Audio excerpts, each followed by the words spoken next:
ونستعينه ونستغفره ونؤمن به ونتوكل عليه ونعوذ بالله من شرور أنفسنا ومن سيئات أعمالنا من يهده الله فلا مضل له ومن يضلله فلا هادي له ونشهد أن لا إله إلا الله وحده لا شريك له ونشهد أن سيدنا وحبيبنا ومولانا محمدا عبده ورسوله صلى الله تعالى عليه وعلى آله وصحبه وأزواجه وذريته وبارك وسلم تسليما كثيرا كثيرا أما بعد فأعوذ بالله من الشيطان الرجيم بسم الله الرحمن الرحيم محمد رسول الله والذين معه أشداء على الكفار رحماء بينهم تراهم ركعا سجدا يبتغون فضلا من الله ورضوانا سيماهم في وجوههم من أثر السجود ذلك مثلهم في التوراة ومثلهم في الإنجيل كزرع أخرج شطأه فآزره فاستغلظ فاستوى على سوقه يعجب الزراع ليغيظ بهم الكفار وعد الله الذين آمنوا وعملوا الصالحات منهم مغفرة وأجرا عظيما وقال رسول الله صلى الله عليه وسلم حسين مني وأنا من الحسين أحب الله من أحب حسينا وقال رسول الله صلى الله عليه وسلم الحسن والحسين سيدا شباب أهل الجنة صدق الله مولانا العظيم وصدق رسوله النبي الكريم ونحن على ذلك من الشاهدين والشاكرين والحمد لله رب العالمین۔ حضرات سامعین محترم اور برادران عزیز، محرم کے مہینے میں ایک تاریخ کا انتہائی کربناک، اندوہناک، افسوسناک، المناک واقعہ پیش آیا، اور وہ نواسۂ رسول حضرت سیدنا حسین بن علی رضی اللہ تعالی عنہما کی شہادت کا واقعہ ہے، جو انتہائی مظلومانہ 10 محرم الحرام کو کربلا کے مقام پر ہوئی۔ اس لیے مناسب یہ معلوم ہوا کہ اس موقع پر حضرت سیدنا حسین بن علی رضی اللہ تعالی عنہ کی کچھ سیرت کا تذکرہ ہو اور ان کے کچھ فضائل و محاسن کو بیان کیا جائے، تاکہ مسلمانوں کے لیے صحابہ اور پیغمبر کے اہل بیت کی سیرت کو اختیار کرنا آسان ہو اور ان کی صفات کو اختیار کرنے کا جذبہ پیدا ہو۔ قرآن کریم میں اللہ سبحانہ وتعالیٰ نے علی العموم صحابہ کرام کو، جو جناب نبی کریم صلی اللہ علیہ وآلہ وسلم کے رفقات ہیں اور آپ کے بہترین اصحاب تھے، ان کی تعریف میں ارشاد فرمایا کہ محمد الرسول اللہ، محمد اللہ کے رسول ہیں، والذین معہ، اور وہ حضرات جو ان کے ساتھ تھے، اس سے تمام صحابہ کرام مراد ہیں، ان کی صفات کو ذکر فرمایا۔ والذین معہ اشداء علی الکفار، کفار پر بہت زیادہ سخت ہے، رحماء بینہم، اور آپس میں ایک دوسرے پر بڑے مہربان اور رحیم تھے۔ تراہم رکعا سجدا، آپ ان کو دیکھیں گے رکوع اور سجدے کی حالت میں، کبھی رکوع میں ہے، کبھی سجدے میں ہے، اللہ کی عبادات میں ہے۔ یبتغون فضلا من اللہ ورضوانا، اور وہ اللہ کی رضامندی کے طلبگار ہیں اور اسی کی تلاش میں لگے ہوئے ہیں۔ 2 روایتیں میں نے خطبے کے اندر تلاوت کی ہیں۔ پہلی روایت میں سرکار دو عالم صلی اللہ تعالیٰ علیہ وآلہ وسلم ارشاد فرما رہے ہیں کہ حسین میری اولاد سے ہے، اور مجھے حسین سے خاص تعلق ہے۔ اور پھر فرمایا کہ اللہ محبت کرے اس شخص سے جو حسین سے محبت کرے، احب اللہ من احب حسینہ۔ اور ایک روایت میں آپ نے فرمایا اللہم انی احبہما فاحبہما واحب من یحبہما، اے اللہ یہ میرے دو نواسے ہیں حضرات حسنین رضی اللہ تعالیٰ عنہما، میں ان سے محبت کرتا ہوں، اے اللہ آپ بھی ان کو اپنا محبوب بنا لیجئے، اور اے اللہ اس شخص سے بھی محبت فرمائیے جو ان دونوں سے محبت کرے۔ حضرت سیدنا حسین بن علی رضی اللہ تعالی عنہما کی اگر سیرت کا جائزہ لیا جائے تو اس کے مختلف ادوار ہیں۔ سب سے پہلا دور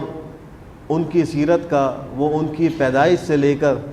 جناب نبی کریم صلی اللہ تعالی علیہ وآلہ وسلم کے وصال تک ہے۔ دوسرا دور ان کا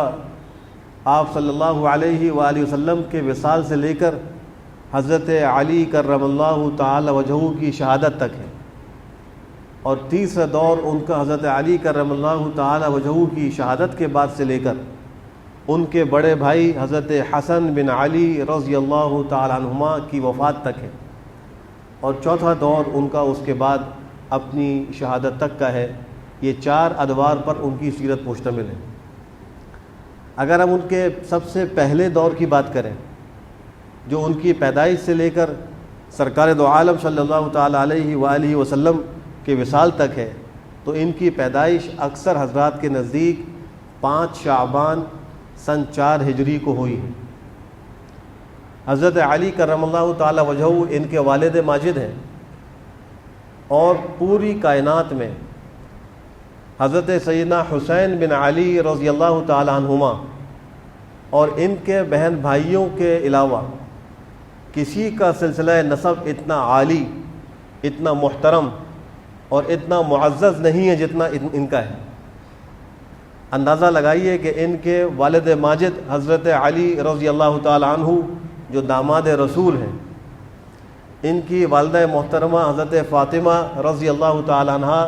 جو پیغمبر کی صاحبزادی ہیں، ان کی دادی حضرت فاطمہ بنت اسد رضی اللہ تعالی عنہ یہ حضرت علی کی والدہ تھیں اور ان کی دادی تھیں، اور ان کو اللہ نے اسلام کی توفیق دی تھی، مسلمان ہوئی تھی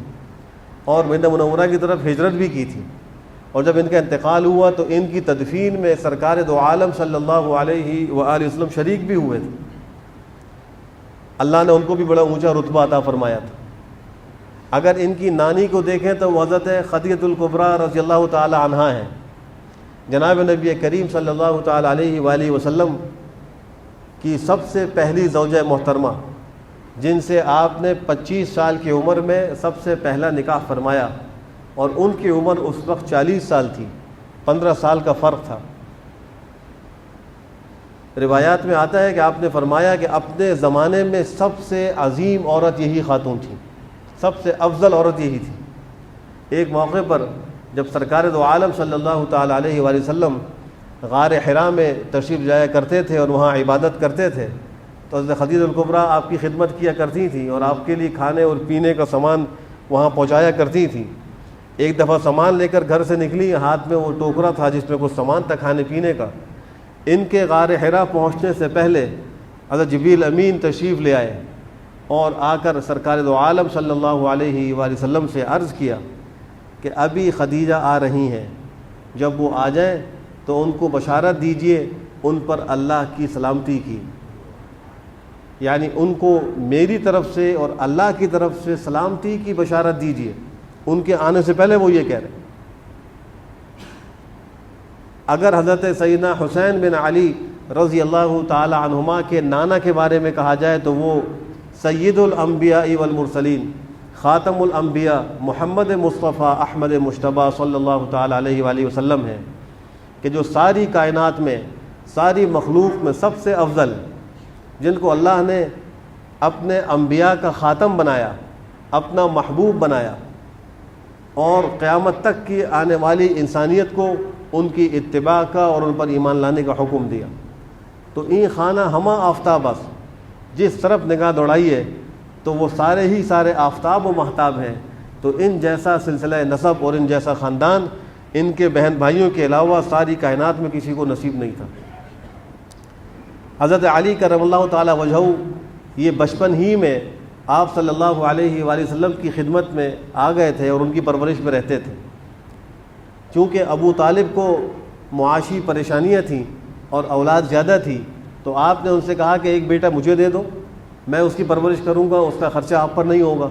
تو حضرت علی کو آپ کی خدمت میں بھیج دیا گیا،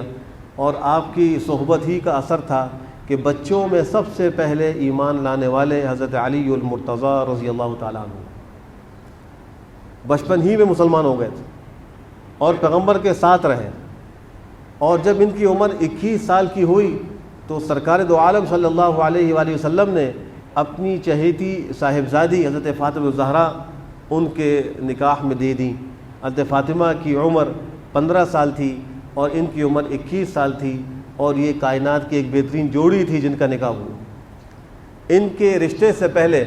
حضرت صدیق اکبر رضی اللہ تعالیٰ عنہ نے بھی رشتہ بھیجا تھا، اور حضرت فاروق اعظم رضی اللہ تعالیٰ عنہ نے بھی رشتہ بھیجا تھا، لیکن آپ نے حضرت علی المرتضیٰ کے رشتے کو قبول فرمایا اور پھر ان سے ان کا نکاح ہوا۔ جناب نبی کریم صلی اللہ علیہ وآلہ وسلم کی 4 صاحبزادیاں حضرت خدیجہ سے ہوئی تھیں، ان میں سب سے چھوٹی صاحبزادی حضرت فاطمہ تھی، اور ان کی پیدائش کے بارے میں لکھا ہے کہ ان کی پیدائش اس وقت ہوئی جب پیغمبر کی عمر مبارک 35 سال تھی، اور یہ وہی آپ کا سن تھا جس میں خانہ کعبہ کی تعمیر ہوئی تھی اور حجر اسود کے رکھنے کا وہ مشہور واقعہ پیش آیا تھا، جس میں مشرکین کے اور مکہ کے قبائل کے آپس میں شدید اختلاف ہوا، تلواریں نکل آئی تھیں، لیکن آپ کی حکمت و بصیرت سے وہ اختلاف ختم ہوا اور اس حجر اسود کو وہاں لگایا گیا۔ اسی سال میں حضرت فاطمہ کی پیدائش ہوئی۔ دوسری روایت یہ ہے کہ ان کی پیدائش اس وقت ہوئی جب آپ کی عمر مبارک 41 سال تھی، یعنی نبوت کے پہلے سال میں۔ نبوت آپ کو ملی 40 سال کی عمر میں، اور اس کے بعد والے سال میں ان کی پیدائش ہوئی۔ ان سے پہلے پیغمبر کی 3 صاحبزادیاں تھیں، حضرت زینب رضی اللہ تعالیٰ عنہ، حضرت رقیہ رضی اللہ تعالیٰ عنہ، اور حضرت ام کلثوم رضی اللہ تعالیٰ عنہ۔ ان چاروں میں سے چوتھی صاحبزادی حضرت علی کی قسمت میں آئیں اور ان سے ان کا نکاح ہوا۔ حضرت علی کو ان سے اتنی محبت تھی کہ عرب کے معاشرے میں 1 سے زائد شادیوں کا بہت رواج تھا، اور عام طور پر 1 سے زائد ہی بیویاں سب کی ہوا کرتی تھیں، لیکن حضرت علی نے حضرت فاطمہ کی حیات میں دوسرا نکاح اس لیے نہیں کیا کہ ہماری اس زوجہ محترمہ کو کوئی ایذا نہ ہو، کوئی تکلیف نہ ہو، اور ان کی وفات کے بعد آپ نے نکاح فرمائے، لیکن ان کی وفات میں آپ کا ایک ہی نکاح رہا۔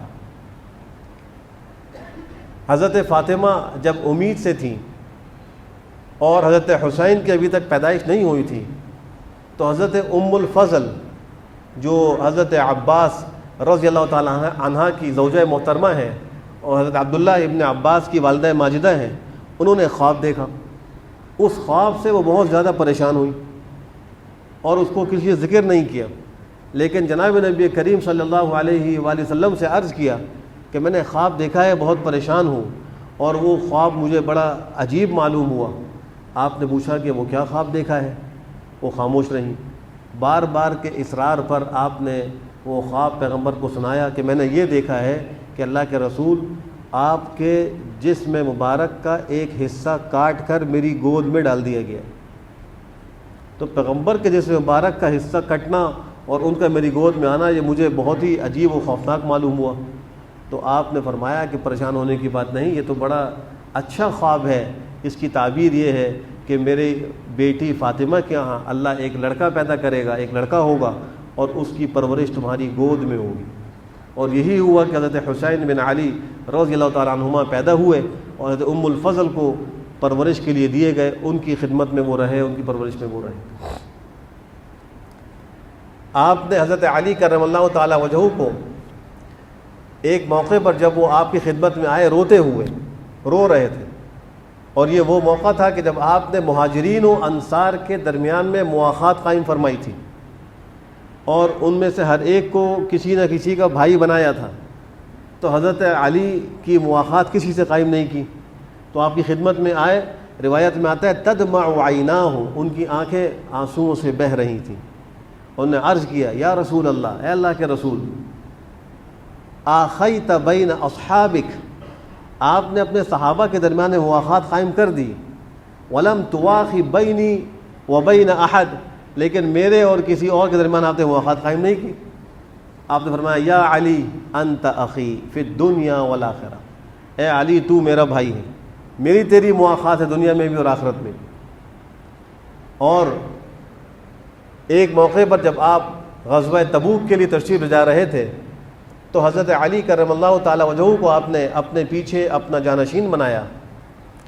اور ان کو کہا کہ یہاں جو شہر میں بچے اور عورتیں رہیں گے تم ان کی حفاظت کرنا. تو ان کو اس پر ایک دلی تقدر ہو رہا تھا کہ پیغمبر تو تبوک کے لیے اتنی دور تشریف لے جا رہے ہیں اور پیغمبر کے صحابہ بھی ان کے ساتھ ہیں، اور میں جو ہوں وہ پیچھے رہ جاؤں گا، اس سعادت سے محروم ہوں گا جو ان کو حاصل ہو رہی ہے. تو انہوں نے آ کر عرض کہ اللہ کے رسول آپ مجھے عورتوں بچوں میں چھوڑ کے جا رہے ہیں، میں بھی آپ کے ساتھ جانا چاہتا ہوں. تو آپ نے فرمایا حضرت علی کو انت منی بمنزلت ہارون من موسیٰ الا انہ لا نبی بعدی، تمہیں مجھ سے وہی نسبت حاصل ہے جو ہارون کو موسیٰ سے حاصل تھی، مگر فرق یہ ہے کہ میرے بعد کوئی نبی نہیں آئے گا. ہارون بھی نبی تھے اور موسیٰ بھی نبی تھے. اور اس کا قصہ یہ ہوا تھا کہ جب حضرت موسیٰ علیہ السلام کوہ طور پہ تشریف لے جا رہے تھے اور وہاں اللہ نے ان کو بلایا تھا اور کہا یہاں کہ آپ نے اعتکاف کرنا ہے، یہاں وقت گزارنا ہے، تو انہوں نے اپنی قوم میں اپنا خلیفہ اپنے بھائی حضرت ہارون علیہ السلام کو بنایا، اور وہ بھی اللہ کے نبی تھے، اور کہا کہ تم میرے پیچھے میری قوم کا خیال کرنا اور ان کی نگرانی کرنا، اور خود تشریف لے گئے. تو آپ نے ان کو یہی کہا کہ یہاں بھی تقریباً یہی صورت ہے کہ میں بھی ایک سفر پر جا رہا ہوں اور تم کو اپنی نیابت میں پیچھے چھوڑ کے جا رہا ہوں. بس تمہارا ان کا فرق یہ ہے کہ موسیٰ بھی نبی تھے اور ان کے جو قائم مقام و خلیفہ پیچھے قوم میں حضرت ہارون تھے وہ بھی نبی تھے، لیکن میں نبی ہوں اور تم نبی نہیں ہو، اور میرے بعد کوئی نیا نبی قیامت تک نہیں آئے گا. تو یہ حضرت علی کی ایک شان آپ نے بیان فرمائی جو ان کی ایک خصوصیت تھی. پھر جب حضرت حسین پیدا ہو گئے آپ کو اطلاع ہوئی، آپ خود تشریف لائے، آپ نے اپنی زبان مبارک سے تحنیک فرمائی. جب بچہ پیدا ہو تو اس کی تحنیک سنت ہے. تحنیک کا معنی یہ ہوتا ہے کہ کوئی بڑا بزرگ یا اللہ والا کوئی کھجور وغیرہ یا کوئی میٹھی چیز کھا کر اس کا کچھ حصہ یا لعاب اپنی انگلی پہ لگا کر بچے کے تالو پہ لگا دے، اس کو تحنیک کا عمل کہا جاتا ہے، اور یہ سنت عمل ہے. حضرت حسین بن علی رضی اللہ تعالی عنہما کی تحنیک آپ نے خود فرمائی. آپ نے ان کے کان میں اذان و اقامت خود کہی. 7ویں دن آپ نے ان کا عقیقہ خود فرمایا اور ان کے بال مبارک مڑوائے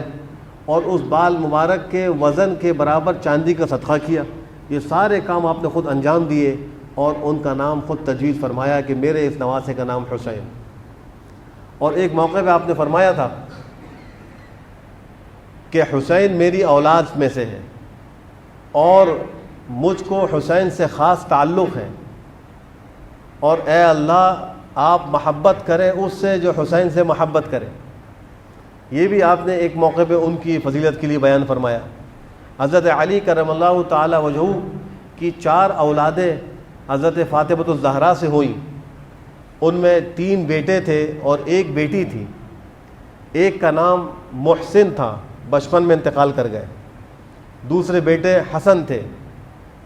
وہ بڑے بھائی تھے حضرت حسین کے. تیسرے بیٹے حضرت حسین تھے جن کو حضرات حسنین کریمین کہا جاتا ہے. اور بیٹی جو تھی وہ ام کلثوم رضی اللہ عنہا تھیں جو حضرت علی کرم اللہ تعالی وجہہ نے بعد میں حضرت عمر بن الخطاب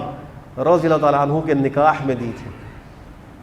یہ آپس میں ان کی محبت کا تعلق تھا کہ حضرت علی اپنی چھوٹی بیٹی حضرت فاروق اعظم کے نکاح میں دے رہے. حالانکہ عمر کا بڑا فرق تھا، لیکن عرب کے ماحول میں اس قسم کی چیزیں کوئی اجنبی نہیں ہوا کرتی تھی، وہاں یہ کوئی معیوب بات نہیں تھی، اس لیے چھوٹی بچیوں کا نکاح بڑی عمر کے لوگوں سے ہو جایا کرتا تھا. تو حضرت علی المرتضیٰ نے حضرت عمر بن الخطاب کو اپنی صاحبزادی ام کلثوم دی تھی. ان میں حضرت حسن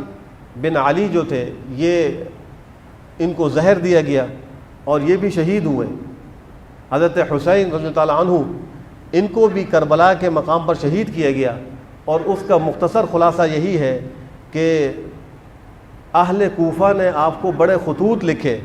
اور ان خطوں میں آپ کی محبت اور عقیدت کا اظہار کیا اور آپ سے درخواست کی کہ آپ ہمارے پاس آ جائیں. اور لکھا ہے کہ 12,000 خطوط لکھے 1 2 100 200 نہیں 12,000 خط آئے۔ آپ نے حضرت مسلم ابن عقیل کو حالات کی نگرانی کے لیے بھیجا کہ جا کر دیکھ کر آؤ کہ کوفہ کے کیا حالات ہیں۔ وہ گئے، جا کر دیکھا کہ ان کا بڑا شاندار استقبال ہوا اور بڑی محبت کا اظہار ہوا، تو انہوں نے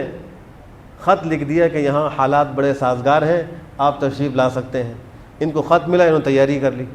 جب یہ جانے لگے تو جو حضرات صحابہ کرام بڑے موجود تھے ان سب نے منع کیا، مشورہ دیا کہ آپ نہ جائیے، آپ یہیں مدینہ منورہ میں رہیے۔ لیکن انہوں نے یہ فیصلہ کر لیا تھا، تقدیر تدبیر پر غالب آ گئی تھی اور ان کا یہ سفر شروع ہوا۔ وہاں ابن زیاد کو بھیجا گیا اور ابن زیاد نے جا کر جب دیکھا کہ کوفہ کے لوگ اتنی عقیدت کا اظہار کر رہے ہیں تو اس نے لوگوں پر ظلم و ستم کیا اور مسلم ابن عقیل کو پکڑ کر تنہا شہید کر دیا۔ جب ان کو شہید کیا اس وقت اہل کوفہ میں کوئی ان کو بچانے کے لیے نہیں آیا، کئی دن تک ان کی لاش بے گور و کفن کوفہ کی گلیوں میں پڑی رہی، کوئی ان کو اٹھانے والا نہیں تھا۔ جب یہ وہاں پہنچ گئے تو ابن زیاد نے بڑی سختی کا معاملہ کیا۔ حضرت حسین ابن علی نے ان سے کہا کہ میں تمہیں کچھ باتوں کا اختیار دیتا ہوں، یا تو مجھے واپس جانے دو، میں واپس چلا جاؤں گا، یا مجھے یزید کے پاس لے جاؤ، میں خود اس سے جا کر بات کروں گا، اور یا مجھے کسی اسلامی سرحد تک پہنچا دو، میں وہاں چلا جاؤں گا۔ اس نے ان 3 باتوں میں سے کوئی بات بھی نہیں مانی، اور پھر وہ اندوہناک واقعہ کربلا میں پیش آیا جہاں مظلومانہ ایک عظیم شخصیت کی شہادت ہوئی۔ حضرت حسین ابن علی رضی اللہ تعالیٰ عنہ کی صفات میں جو ایک خاص صفت تھی وہ اتباع سنت کی صفت تھی۔ روایات میں آتا ہے کہ خود حضرت علی کا یہ ارشاد ہے، آپ نے فرمایا کہ میرے بیٹوں میں جو بڑا بیٹا حسن ہے وہ سینے سے لے کر اوپر تک جناب نبی کریم صلی اللہ علیہ وآلہ وسلم کے مشابہ ہے، اور جو یہ میرا چھوٹا بیٹا حسین ہے یہ سینے سے نیچے کے حصے کے پیغمبر کے ساتھ مشابہت رکھتا ہے۔ ان کی والدہ ماجدہ حضرت فاطمہ الزہرا کے بارے میں آتا ہے، حضرت صدیقہ عائشہ فرماتی ہیں رضی اللہ تعالی عنہما کہ حضرت فاطمہ کی چال ڈھال اور آپ کی حرکات و سکنات سب سے زیادہ پیغمبر سے مشابہ تھی۔ وہ چلتی تھی تو اپنے والد کی طرح چلتی تھی، بیٹھتی تھی تو اپنے والد صاحب کی طرح بیٹھتی تھی، اور اس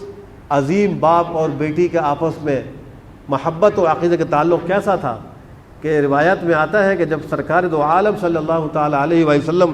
سفر پر تشریف لے جاتے تھے تو سارے خاندان کے لوگوں سے ملتے تھے، سب سے آخر میں اپنی چہیتی صاحبزادی سے ملتے تھے۔ جب سفر سے واپس آتے تھے تو سب سے پہلے اپنی بیٹی حضرت فاطمہ سے ملاقات کرتے تھے، اور جب پیغمبر ان کے پاس تشریف لے جاتے ملاقات کے لیے تو وہ اپنی جگہ سے کھڑی ہو جاتی، آپ کے ہاتھ مبارک کو پکڑتی تھی، ان کو بوسہ دیتی تھی اور پھر آپ کو اپنی جگہ پر بٹھاتی تھی۔ جب حضرت فاطمہ اپنے والد ماجد کی خدمت میں حاضر ہوتی تو آپ بھی اپنی جگہ سے کھڑے ہو جاتے تھے اور کھڑے ہو کر حضرت فاطمہ کو بوسہ دیا کرتے تھے اور اپنی جگہ ان کو بٹھایا کرتے تھے۔ یہ آپس کی محبت کا تعلق تھا، اور فرمایا کہ فاطمہ بضعۃ منی، میرے جسم کا جگر کا ٹکڑا ہے۔ اور ایک موقع پہ جب ان کو یہ اطلاع ہوئی کہ آپ علیہ السلام اب اس دنیا سے جانے والے ہیں تو یہ روئیں، تو آپ نے فرمایا کہ اے فاطمہ تم اس پہ راضی نہیں کہ تم کو اللہ نے جنت کی ساری عورتوں کی سردار بنایا ہے، سیدۃ النساء اہل الجنہ فاطمہ رضی اللہ تعالی عنہا۔ اور ایک موقع پر آپ نے فرمایا آج میرے پاس آسمان سے ایک فرشتہ آیا ہے، آج سے پہلے وہ فرشتہ کبھی زمین پر نہیں اترا تھا، پہلی دفعہ آیا ہے، اور اس نے آ کر مجھے یہ بشارت دی ہے کہ فاطمہ جنت کی عورتوں کی سردار ہوں گی اور حضرات حسنین جنت کے جوانوں کے سردار ہوں گے، الحسن والحسین سیدا شباب اہل الجنہ۔ لہذا اس موقع پر حضرت حسین ابن علی رضی اللہ تعالیٰ عنہما کی سیرت کا سب سے اہم سبق ہمارے لیے یہ ہے کہ ہم بھی ان کی طرح جناب نبی کریم صلی اللہ تعالیٰ علیہ وآلہ وسلم کے اتباع کی کامل کوشش کریں، اور آپ کی صفات میں جو جواں مردی، جو شجاعت، جو سخاوت اور جو اسلام کے لیے ہر قسم کی قربانی دینے کا جذبہ تھا،